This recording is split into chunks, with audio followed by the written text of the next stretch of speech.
poderoso en nuestra vida y en todo lo que Él hace. Pueden estar sentados, mis amados. Bendecimos la vida de los que hoy nos miran por medio de las redes sociales y de los que nos van a mirar por retransmisión en el transcurrir de la semana. Sean bendecidos los que nos miran y nos siguen por YouTube también.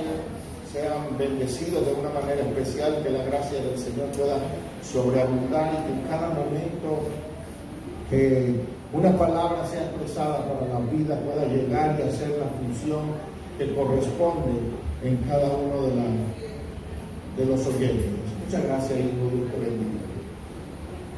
Creemos que a pesar de cualquier circunstancia que vivamos, Dios está presente.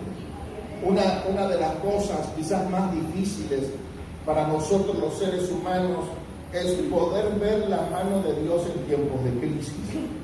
Ver cómo Dios está obrando en tiempos de crisis se nos hace difícil, porque la crisis nos ciega, el problema nos opaca.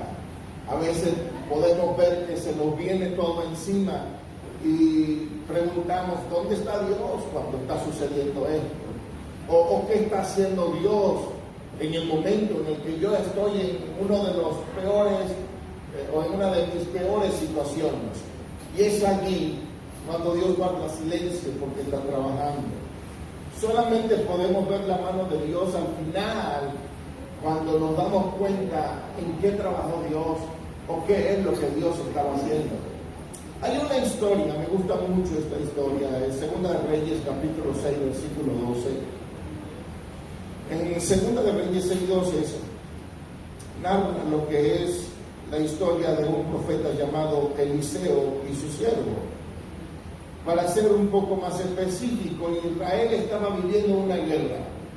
Israel estaba viviendo una crisis, una situación difícil.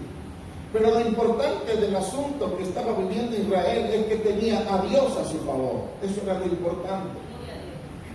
Perdón. Y en el proceso miramos dentro de las Escrituras que cuando Israel iba a hacer algo, o cuando Israel iba a manejarse hacia algún lugar, el profeta Eliseo le alertaba, le avisaba.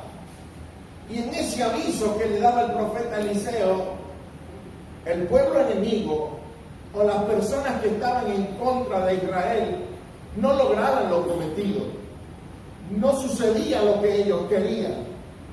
Tal vez el entorno de Israel no sabía cómo eran librados, solamente el profeta y el rey. Permítame ser algo especulativo en algunas áreas de esta historia y quizás exagerado en algunos pensamientos que les voy a decir, pero quiero ser certero con lo que voy a hablar.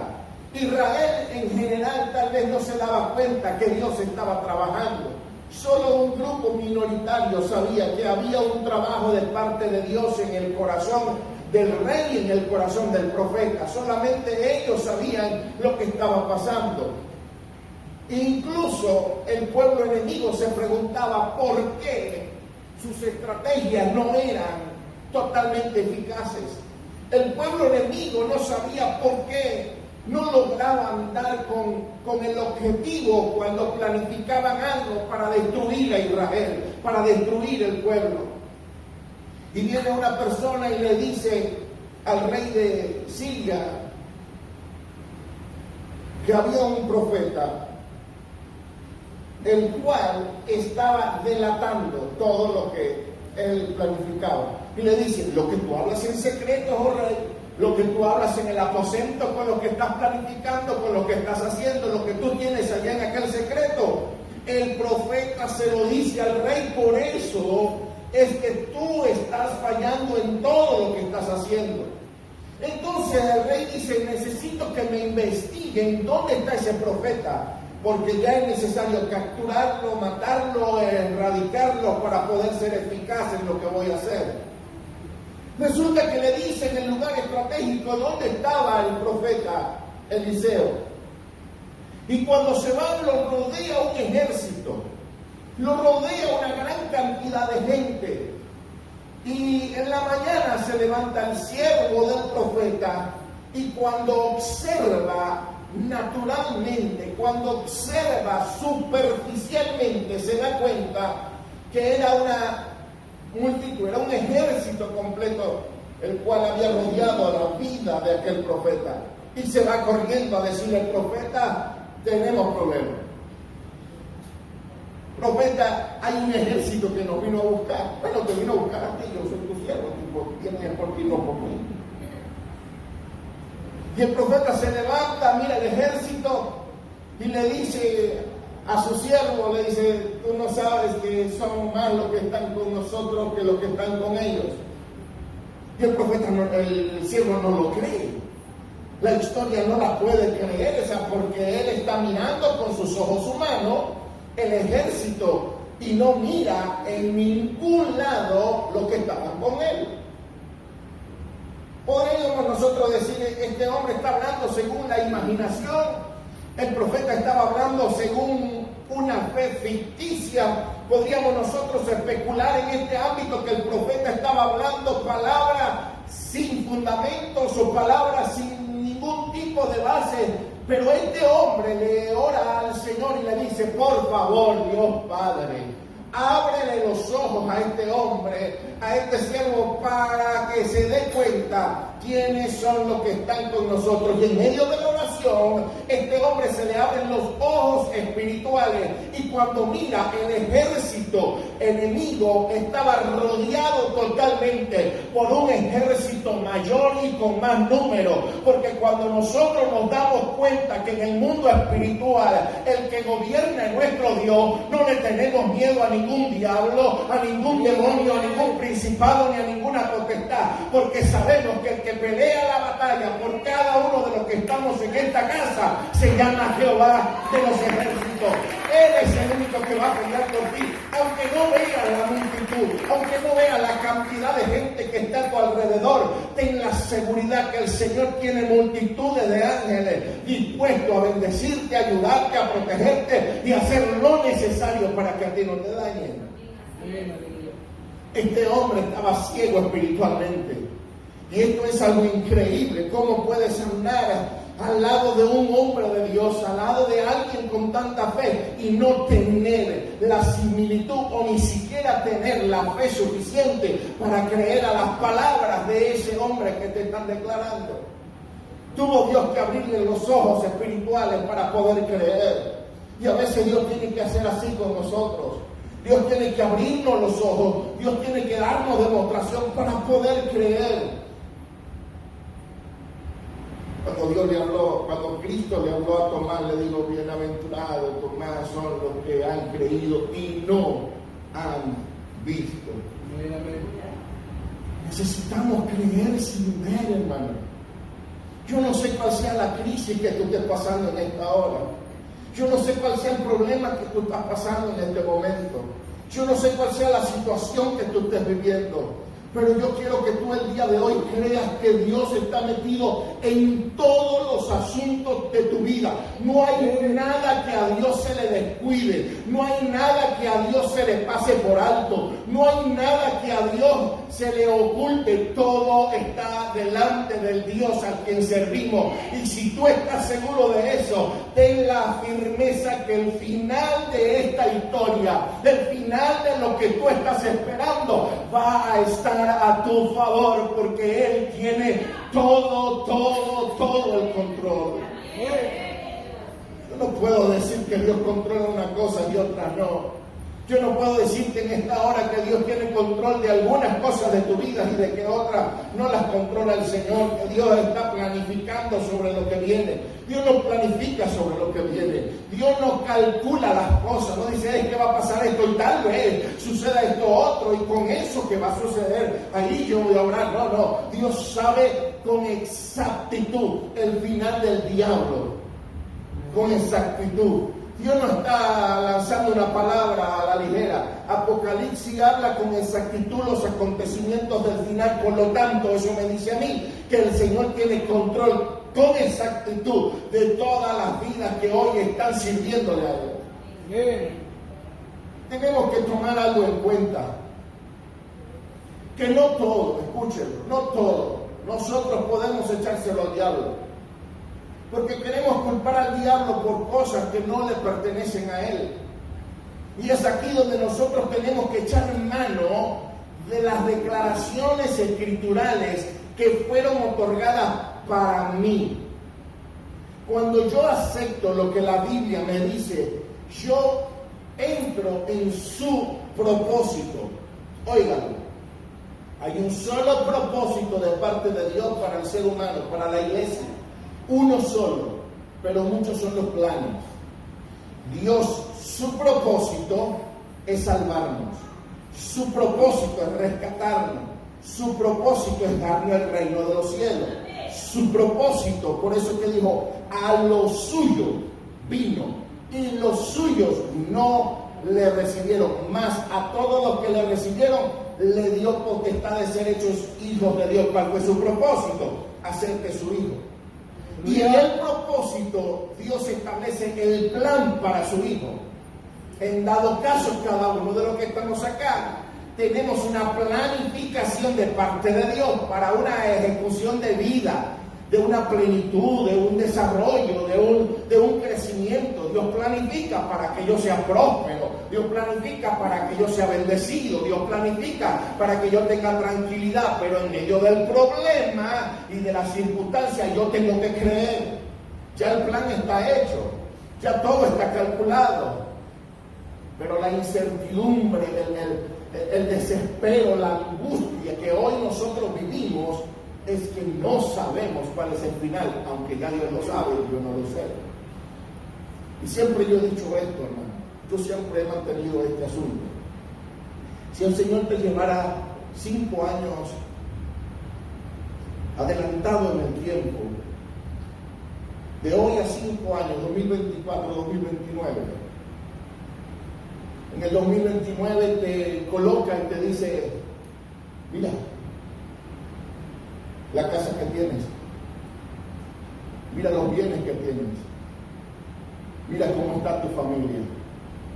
Señor, pero es que en el 2024 mi familia está enferma, pero mira, aquí está sana. Señor, pero en el 2024 me quitaron casa, carro, me quitaron trabajo, me quitaron empleo, me dejaron en la calle, estuve en la ruina.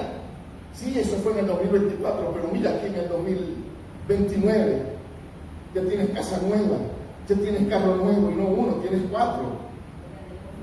Me estoy dando a entender en este asunto, porque si Dios por un momento nos llevara en nuestro tiempo al futuro, supiéramos nosotros, o nos sintiéramos nosotros tranquilos en medio del problema. Pero la angustia del día de hoy es la incertidumbre de no saber lo que pasa el día de mañana ni de lo que va a venir. Entonces el Señor hoy nos manda a decir, yo estoy trabajando en silencio, pero estoy trabajando. Y no necesita vociferar lo que está haciendo. Dios no necesita declararle al mundo lo que Él está haciendo. Él lo está haciendo y punto. Él no necesita la aprobación de alguien para hacerlo, Él lo hace y punto. Él no necesita el permiso de alguien para trabajar. Él trabaja y a nadie le va a pedir permiso. Si Él tiene que quebrantar, si Él tiene que romper, si Él tiene que deshacer, así como la historia del alfarero cuando dice, mira el alfarero estaba haciendo una vasija y de repente la vasija se le torció, de repente la vasija le salió un hoyo, de repente a la vasija le pasó algo. ¿Y qué hizo el alfarero? El alfarero volvió aquella vasija en otra masa de barro y volvió a reconstruir lo que Él quería hacer. De la misma manera hace Dios para con cada uno de los que hoy servimos. Si hay algún defecto, si hay algún problema, si hay alguna dificultad, a Él no le importa volver a echar a perder todo para volver a restituirlo. No le importó quitarle todo a Job. ¿Por qué? Porque en el futuro Él se lo iba a dar nuevamente. No le importó al Señor quitarle bienes económicos, financieros, quitarle economía, quitarle la familia, quitarle todo, porque Dios sabía que lo que venía en el futuro para Él iba a ser gratificante, iba a ser algo realmente bueno. Eso es lo que Dios va a hacer con nosotros. Aunque hoy te duela el proceso, aunque hoy te duela lo que está pasando, aunque hoy te duela lo que Dios está haciendo, ten la confianza que lo que Dios está haciendo es para el beneficio de tu futuro. Pedro estaba totalmente confiado y creía que lo que él estaba haciendo estaba bien. Y en un momento determinado Dios le dijo: hey, tú me vas a negar. No, Señor, hasta lo último, voy hasta la muerte. Yo me caigo a puñalada, a cuchillo, a machetazo, con quien sea. Le dije que me perdonara las exageraciones, pero Pedro prácticamente lo que hizo fue eso. O dígame que no le voló la oreja a uno. Sacó la espada y le cortó. Si hoy Pedro estuviera vivo, no tuviera una espada, tuviera un machete. ¿Sí o no? Y Pedro, para mí, Pedro le tiró la cabeza, solo que lo peló, era orejón el hombre.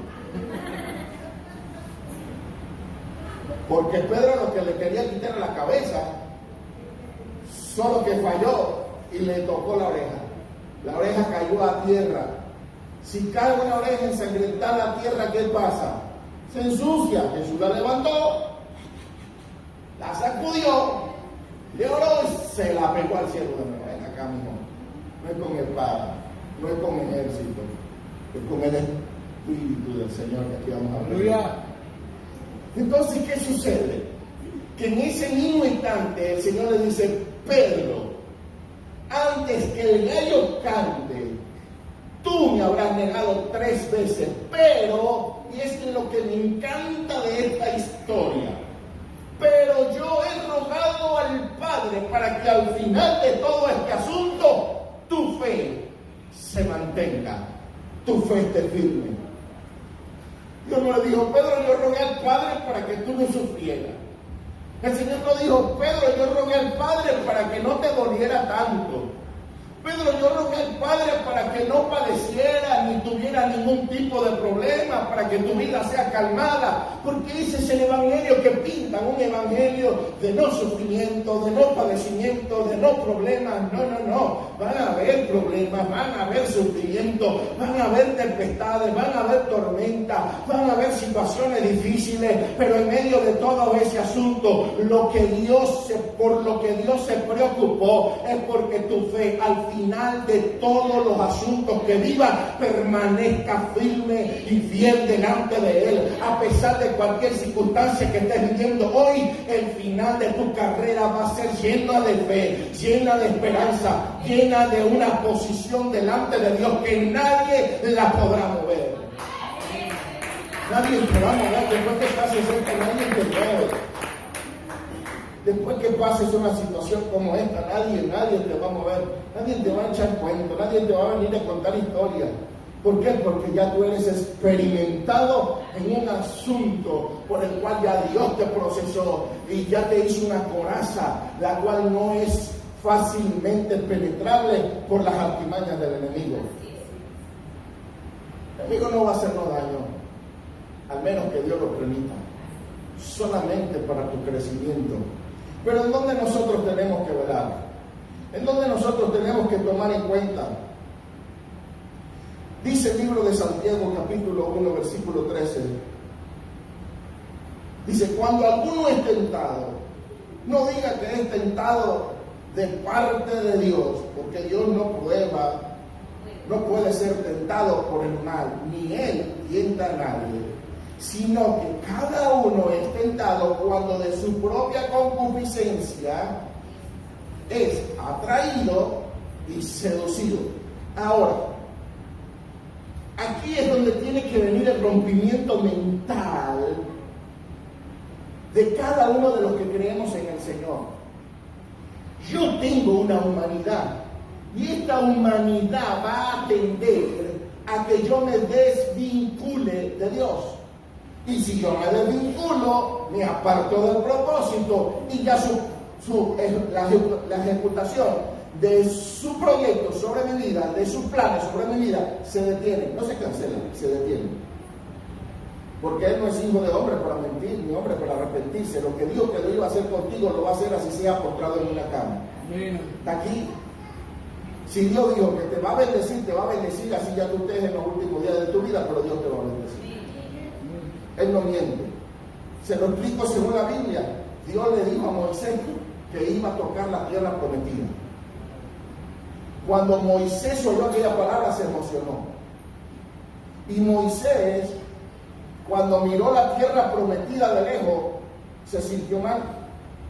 Porque él creía que Dios lo iba a meter a la tierra prometida, pero por causa de él desviarse del propósito de Dios, Dios no le permitió en vida llegar a la tierra prometida. Muere Moisés y no pisó la tierra prometida. Llegó Cristo y se subió al monte de la transfiguración. Y en el monte de la transfiguración aparecieron dos personajes, Elías y Moisés. Y cuando Moisés bajó al lado de Jesús, pisó la tierra prometida. Dios va a cumplir lo que te dijo que iba a hacer, aunque tú te niegues. Aleluya.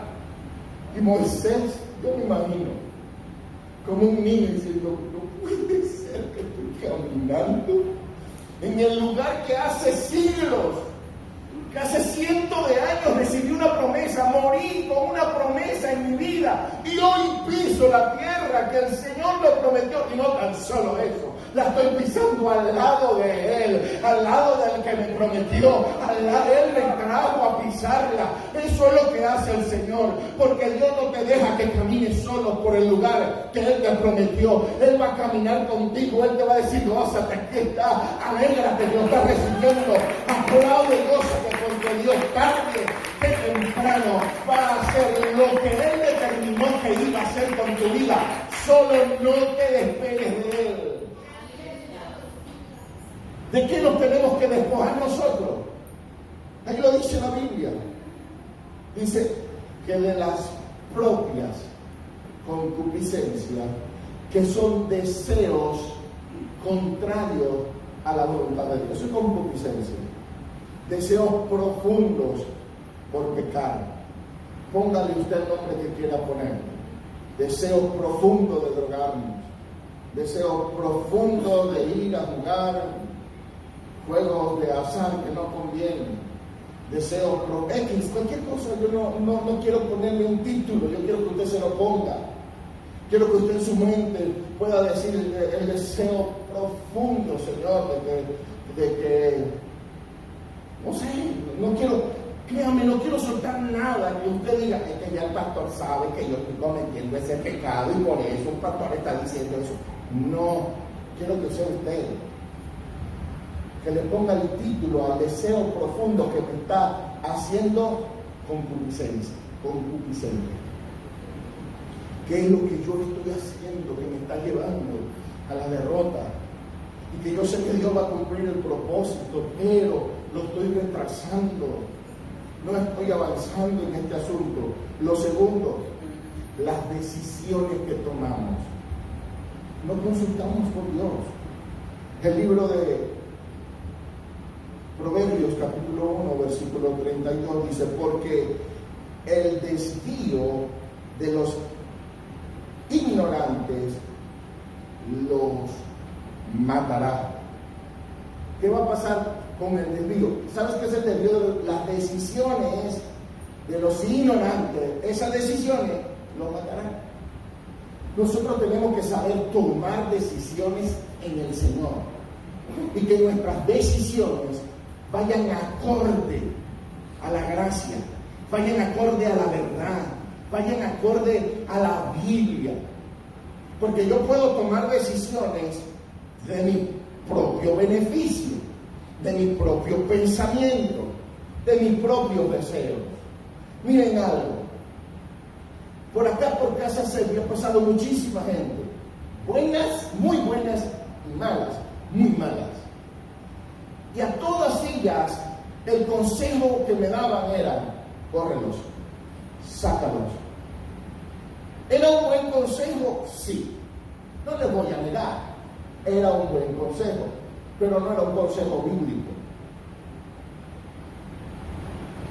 Porque yo sabía que había gente que estaba perjudicando un área cizaña especial de la iglesia. Pero a mí la Biblia me dice que yo, como el pastor, no puedo arrancar la cizaña, porque si arranco la cizaña, puede que arranque con la cizaña el trigo. Por lo tanto, me dice a mí el Señor, déjalo que crezcan juntos, porque el día de la siega yo los voy a arrancar y voy a colocar al trigo en un lugar especial y a la cizaña la tiraré al fuego. Por lo tanto, la función de arrancar o la función de yo correr a alguien, la función de yo decirle tú no te vienes más para esta casa, no le corresponde a mí, le corresponde al Padre. Y aunque hayan algunos consejos que quizás sean buenos, hayan algunas decisiones que quizás puedan ser correctas según mi entendimiento, pero como no están conforme a la Biblia, yo no puedo recibirla. Entonces, allí van las decisiones de cada uno de nosotros. Yo sé que va a haber gente que le diga, no vayas más a esa casa, no te congregues más en esa iglesia, vente conmigo que conmigo te va a ir mejor. Tome la decisión que mejor le corresponda, pero conforme a la palabra del Señor. Si usted se siente bien en otro lugar y en esta casa no se siente bien, no se vaya como huyendo, váyase con las puertas abiertas, váyase con toda la de la ley, porque yo no estoy siendo dueño ni enseñoreándome de la gente. Usted no me pertenece a mí, usted le pertenece al Señor, y usted en el redil que quiera congregarse lo puede hacer. Mi preocupación sería que en el donde usted vaya sea bien alimentado y reciba una palabra que lo nutra, que lo haga crecer, que lo confronte y que le rompa el esquema de pensamiento, que lo lleve a un crecimiento continuo y permanente y no lo deje como un enano. Aleluya. Ese es mi deseo. Pero lo triste es, amado, que tomamos decisiones que no nos convienen. Tomamos decisiones, mire algo, tomamos decisiones de casarnos con una mujer y decimos que yo la amo, pero después estamos criticando a la suegra. Ándele porque se le quite. Después andamos hablando mal de la suegra. Ay, esa suegra no la soporta. Piénsalo, tomaste la decisión de vivir con ella y es algo que todo, y es mi consejo para los que se quieren casar, todo el que se quiere casar tiene que pensar a quién sus hijos le van a decir tío, a quién sus hijos le van a decir papá, a quién sus hijos le van a decir abuela o abuelo. Eso tiene que pensarlo, porque si usted ve que es una familia disfuncional y que toda esa familia está haciendo un desastre, su hijo cuando crezca le va a decir tío a alguien que a usted no le va a gustar. Entonces piense antes de casarse.